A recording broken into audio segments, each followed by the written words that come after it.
திமுக தேர்தல் அறிக்கையில உள்ள சமூக நீதி அம்சங்கள் காங்கிரஸ் கட்சியினுடைய தேர்தல் அறிக்கையில எதிரொலிச்சிருக்கு. அதுல முக்கியமான சில வாக்குறுதியை மட்டும் நான் சொல்றேன். ஏழை பெண்களுக்கு ஆண்டுக்கு 1 லட்சம் ரூபாய், பெண்களுக்கு ஒன்றிய அரசு பணிகள்ல 50 விழுக்காடு இடஒதுக்கீடு, நாடு முழுவதும் சாதிவாரி கணக்கெடுப்பு, ஒன்றியத்தில் 50 விழுக்காடு இடஒதுக்கீட்ட உயர்த்த சட்ட திருத்தம், எஸ்சி எஸ்டி ஓபிசி மாணவர்களுக்கான கல்வி உதவி தொகை 2 மடங்கு, எஸ்சி எஸ்டி ஓபிசி பிரிவினருக்கான காலி பணியிடங்கள் ஓராண்டிற்குள் நிரப்ப நடவடிக்கை, ஜிஎஸ்டி சட்டத்திற்கு பதிலாக புதிய சட்டம், விவசாய இடுபொருட்களுக்கு ஜிஎஸ்டி வரி இருக்காது, பொதுப்பட்டியல் இருக்கிற அதிகாரங்கள் மாநில பட்டியலுக்கு மாற்ற ஆய்வு, விவசாயத்துக்கு குறைந்தபட்ச ஆதார விலைக்கு சட்ட அங்கீகாரம். இப்படி மாநிலங்களுக்கும் நாட்டுக்கும் நம்பிக்கை அளிக்கிற தேர்தல் அறிக்கையா காங்கிரஸ் தேர்தல் அறிக்கை அமைஞ்சிருக்கு. அதே போல திமுகவினுடைய வாக்குறுதிகள்ல சிலவற்றை மட்டும் சொல்ல விரும்புகிறேன். திருவெரும்புதூர் முதல் கரைப்பேட்டை வரை 6 வழிச்சாலையாக்கும் பணி விரைந்து முடிக்கப்படும்.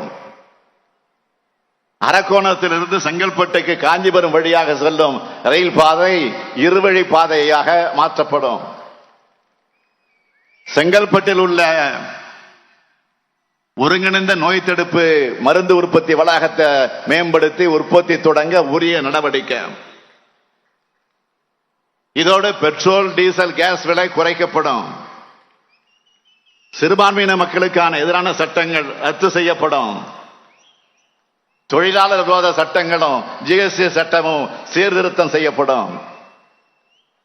விவசாயிகளுடைய கடன் தள்ளுபடி, மாணவர்களுக்கான கல்வி கடன் தள்ளுபடி, மக்களை சுரண்டுகிற சுங்க சாவடிகள் முற்றிலுமாக அகற்றப்படும். வங்கிகள்ல மினிமம் பேலன்ஸ் இல்லைன்னு சொல்லி ஏழைகளிடமிருந்து 21,000 கோடி ரூபாய்க்கு மேல் பறித்த அவல நிலையை போக்க அபராதம் விதிக்கக்கூடிய முறை நீக்கப்படும். இப்படி நம்ம வாக்குறுதிகளையும் சாதனைகளையும் மக்கள் மன்றத்தில் முன் வச்சு ஆதரவு கேட்கிறோம், வாக்கு கேட்கிறோம். ஆனா மிகப்பெரிய பொறுப்பில் இருந்துட்டு பிரதமர் மோடி அவர்கள் எல்லா கூட்டங்களையும் மிக மலிவான பிரிவினைவாத அரசியல் செஞ்சுக்கிட்டு இருக்காரு. சாதி மதம் உணவுன்னு மக்களை எப்படியெல்லாம் பிளவுபடுத்தலாம்னு தான் மோடி அவருடைய மூளை சதா சர்வகாலமும் சிந்திக்குது. இப்படி மக்களை பிளவுபடுத்த சிந்திக்கிறதுல 1% மக்களுக்கு நல்லது செய்ய சிந்திச்சிருக்கிறாரா மோடி அவர்கள்? சிந்திச்சிருந்தா நாடு இந்த நிலைமைக்கு வந்திருக்குமா? வாழ்க்கையில போராட்டங்கள் இருக்கும். ஆனால் பிரதமர் மோடி ஆட்சியில எல்லா தரப்பு மக்களுமே போராட்டமே வாழ்க்கை ஆயிடுச்சு. தனி மனிதர்கள் தொடங்கி மாநிலங்கள் வர எல்லோரையும் தங்களுடைய அடிப்படை உரிமைகளுக்காக கூட போராட வச்சிருக்காரு. 12 ஆண்டு காலம் குஜராத் முதலமைச்சராக இருந்த மோடிக்கு பிரதமரானதும் மாநிலங்களை கண்டாலே பிடிக்கல. பிரதமரானவுடன் என்ன சொன்னாரு? மாநில முதலமைச்சராக இருந்ததால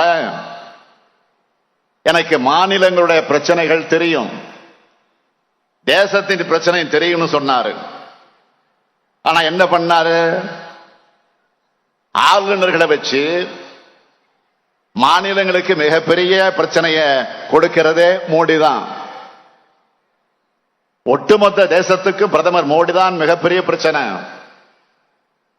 பேசனா 2 உடையாய் போற்றின்னு பேரறிஞர் அண்ணா சொல்லுவாரு. அதுக்கு வாழும் உதாரணம் மோடி தான். பிரதமர் மோடியின் சொல்லுக்கும் செயலுக்கும் தொடர்பே இருக்காது. நாரி சக்தின்னு பெண்களை மதிக்கிறதா வீரவசனம் எல்லாம் பேசுவாரு. மகளிருக்கு இடஒதுக்கீடு சட்டத்தை கூட முழுமையாக நிறைவேற்றல. மணிப்பூர்ல பெண்களுக்கு இழைக்கப்படும் கொடுமைகளை மனசாட்சி இருக்க யாரும் மறந்திருக்க மாட்டாங்க. அந்த பெண்களுக்கான நீதி எங்க? குஜராத் வன்முறையில பாலியல் வன்கொடுமைக்கு ஆளான பில்கிஸ் பானு அவர்கள் போராடி பெற்ற நீதியை கூட குற்றவாளிகளின் விடுதலை மூலமா காஷ்மீர்ல கோயிலுக்குள்ளேயே குழந்தை ஆசிபாபா சீரழிச்சு கொண்டுட்டு அந்த குற்றவாளிக்கு ஆதரவா ஊர்வலம் போன கேடுகட்ட கொடியவர்கள் இருக்கிற கட்சி தான் பாஜக.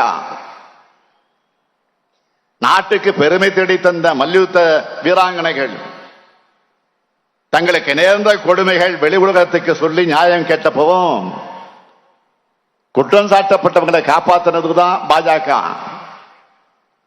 இதுதான் நாரி சக்தி என்ற முகமுடிக்கு பின்னால் இருக்கிற உண்மை முகம்.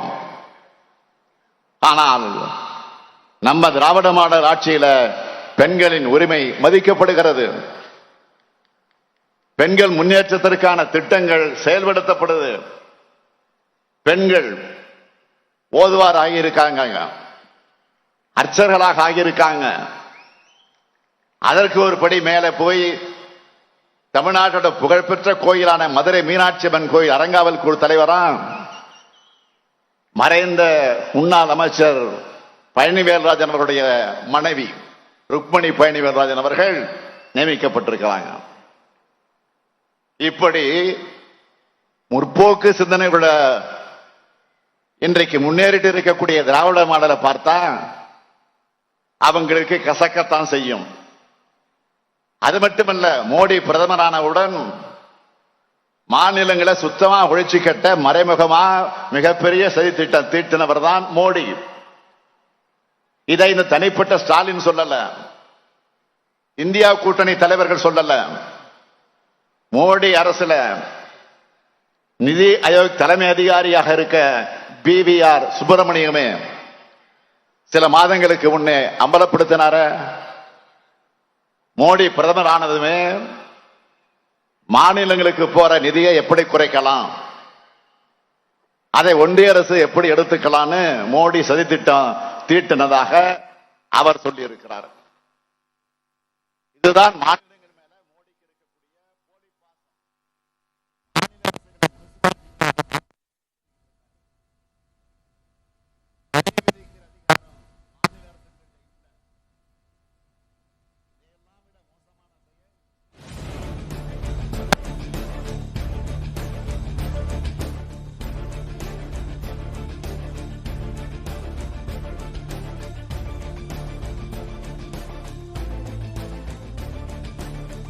அதிகாரம் இருக்கக்கூடாதுன்னு நினைக்கிறார். அதைத்தான் டெல்லியில ஆம் ஆத்மி அரசுக்கு எதிராக பண்ணார். அரசு உயர் அதிகாரிகள் மாநில அரசு கட்டுப்பட்டு இருக்கணும்னு உச்சநீதிமன்றம் சொன்னதும் அதை எதிர்த்து டெல்லி சர்வீசஸ் பில் கொண்டு வந்து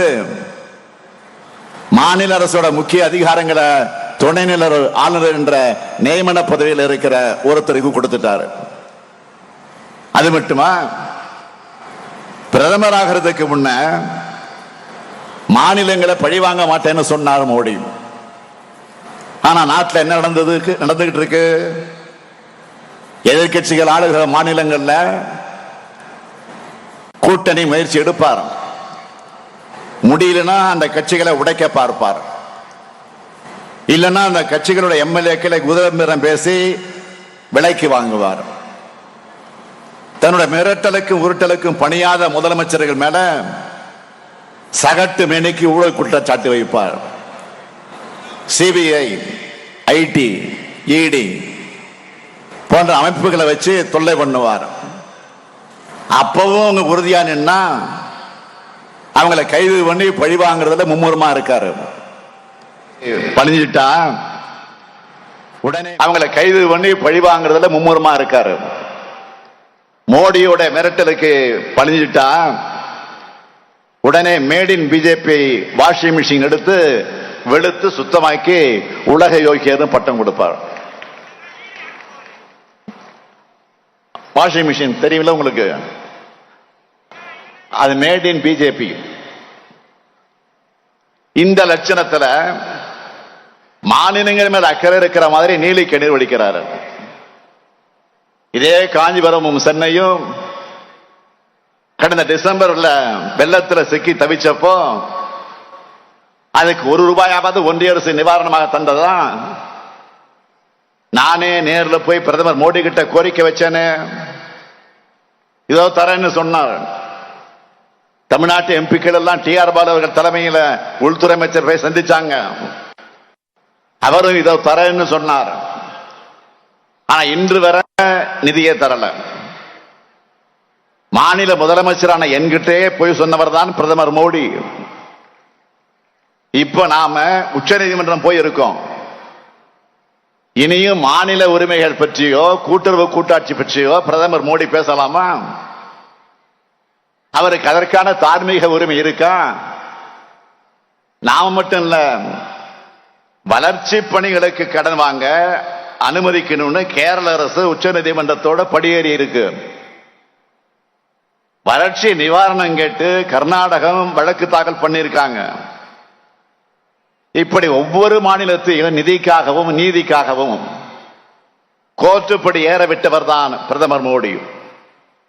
அதனால்தான் சொன்னேன், மோடியின் கண்ணீர் அவரது கண்களே நம்பாது. அப்புறம் மக்கள் எப்படி நம்புவாங்க? இப்ப புதுசா ஒரு பேட்டி என்கிற பேர்ல ரீல் சுத்திட்டு இருக்காரு. நேத்து கொடுத்த பேட்டியில பிரதமர் மோடி சொல்றாரு, தமிழ்நாட்டில் திமுகவுக்கு எதிராக எதிர்ப்பல வீசுதான். திமுகவுக்கு எதிராக எதிர்ப்பல வீசுதான். இதை பார்த்து நமக்கு சிரிக்கிறதா இல்ல பிரதமரோட பகல்காரன் நினைச்சு அவர் மேல பரிதாபப்படுறதுன்னு தெரியல. பிரதமர் அவர்களே, இன்னும் எத்தனை வருஷம் ஆனாலும் தமிழ்நாட்டில் பாஜக வளரவே முடியாது. நாடு முழுவதும் பாஜக ஜெயிச்ச 2014 2019 தேர்தலையே பாஜகவை ஓரங்கட்டின தமிழ்நாட்டு மக்கள். நாடு முழுக்க நீங்க தோக்கிறது உறுதியாக இருக்கிற இந்த தேர்தலில் உங்களுக்கு எப்படி ஓட்டு போடுவாங்க? 10 வருஷமா ஒன்றியத்தில் நீங்க தான் ஆட்சியில் இருக்கீங்க. ஆனா நீங்க பேசுற வாயில தான் பாஜக வளர்றதை தவிர களத்துல எந்த முன்னேற்றமும் இல்லை. அதனால்தான் கூட்டணிக்கும் உங்க கட்சிக்கும் ரவுடிகளையும் கலவரம் பண்ற எக்ஸ்பர்ட்ஸ்களையும் சேர்த்துட்டு இருக்கீங்க. இந்த லட்சணத்தில் பாஜக எப்படி வளரும்? நீங்க தான் எப்போ மக்களை ஏமாத்துவீங்கன்னு பார்த்தா இப்போ உங்களையே தமிழ்நாட்டில் பாஜக ஜெயிக்கும்னு யாரை ஏமாத்துறாங்க? அடுத்து இன்னொரு பைய சிரிக்காம சொல்லியிருக்காரு பிரதமர் மோடி.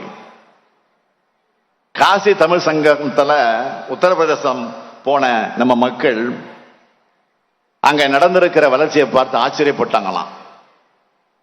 அதுக்கு யாரை கூட்டிக்கிட்டு போனாங்கன்னு தெரியல. ஆமா, நாம நாளிதழ படிச்சு ஆதங்கப்பட்டது ஊபி முதலமைச்சர் யோகியினுடைய சொந்த தொகுதியான கோராக்பூர் மருத்துவமனையில் ஆக்சிஜன் சிலிண்டர் இல்லாம 60 குழந்தைகள் இறந்து போயிருக்கு. மனிதவள குறியீடு, ஊட்டச்சத்து, சட்டம் ஒழுங்கு, தனிநபர் வருவாம்னு எல்லாத்திலையும் தமிழ்நாட்டினுடைய இடம் என்ன? பாஜக ஆட்சியில மாட்டிக்கிட்டு தவிக்கிற உத்தரப்பிரதேசனுடைய நிலை என்ன? இதெல்லாம் எங்க மக்களுக்கு நல்லா தெரியும். அதனால உங்க மோடி மஸ்தான் வித்தெல்லாம் இங்க எடுபடாது. 10 ஆண்டு கால நாட்டை பாழ்படுத்தின நிலை இனியும் தொடரக்கூடாது. வேண்டாம் மோடின்னு ஒட்டுமொத்த நாடும் உறக்க சொல்வதற்கான நாள் நெருங்கிடுச்சு. இன்னும் ஒரு முறை இந்த நாடு ஏமாந்தா 200 ஆண்டுகள் பின்னோக்கி போயிடும். வரலாறு திருத்தி எழுதப்படும். அறிவியல் பின்னுக்கு தள்ளப்பட்டு பிற்போக்கு கதைகள் புகுத்தப்படும். மக்களுடைய சிந்தனை வழங்கடிக்கப்படும். மக்களுடைய உரிமைகள் பறிக்கப்படும். சமூக நீதிக்கு சவக்குழி தோண்டப்படும். புரட்சியாளர் அம்பேத்கர் எழுதின அரசியல் சட்டம் காற்றில் பறக்க விடப்பட்டு RSS சட்டம் நாட்டை ஆளும். இதையெல்லாம் தடுக்கும் வலிமையான ஆயுதம் மக்களான உங்களுடைய வாக்குகள் தான். இன்று விட்டுவிட்டு நாளை புலம்புவது நல்லவர்களுக்கு அழகல்ல. நாடு காக்க இன்றே தயாராகுங்கள். பாஜகவுக்கு அளிக்கிற வாக்கு தமிழ்நாட்டு எதிரிகளுக்கு அளிக்கிற வாக்கு. அதிமுகவுக்கு அளிக்கிற வாக்கு தமிழ்நாட்டு துரோகிகளுக்கு அளிக்கிற வாக்கு. எனவே தமிழ்நாட்டை வஞ்சித்த பாஜக, தமிழ்நாட்டை பாழ்படுத்தி அதிமுக ஆகிய இருவரையும் ஒரு சேர வீழ்த்துங்க. பாசிசமும் மதவாதமும் வீழ்ந்தது, ஜனநாயகமும் சமத்துவமும் சகோதரத்துவம் வென்றது என்ற புதிய வரலாறு எழுத திருப்பெரும்புதூர் தொகுதியில திராவிட முன்னேற்ற கழகத்தினுடைய வேட்பாளர் TR பாலு அவர்களுக்கு உதயசூரியன் சின்னத்திலும், காஞ்சிபுரம் தொகுதியில திராவிட முன்னேற்ற கழகத்தினுடைய வேட்பாளர் ஜி செல்வம் அவர்களுக்கு உதயசூரியன் சின்னத்திலும் வாக்களித்து மாபெரும் வெற்றி பெற செய்யணும்னு கேட்டுக்கிறேன். நீங்க அளிக்கிற வாக்கு இந்தியாவை காக்கட்டும், தமிழ்நாட்டை காக்கட்டும், நம்முடைய எதிர்கால தலைமுறையை காக்கட்டும். பாசிசத்தை வீழ்த்த இந்தியாவை காக்க உங்கள் ஸ்டாலின் அழைக்கிறேன். 40 நமது, நாடும் நமது. சொல்லுங்க, 40 நமது, 40 நமது, 40 நமது. இன்னும் கொஞ்சம் சத்தமா, 40 நமது, 40 நமது. நன்றி, வணக்கம்.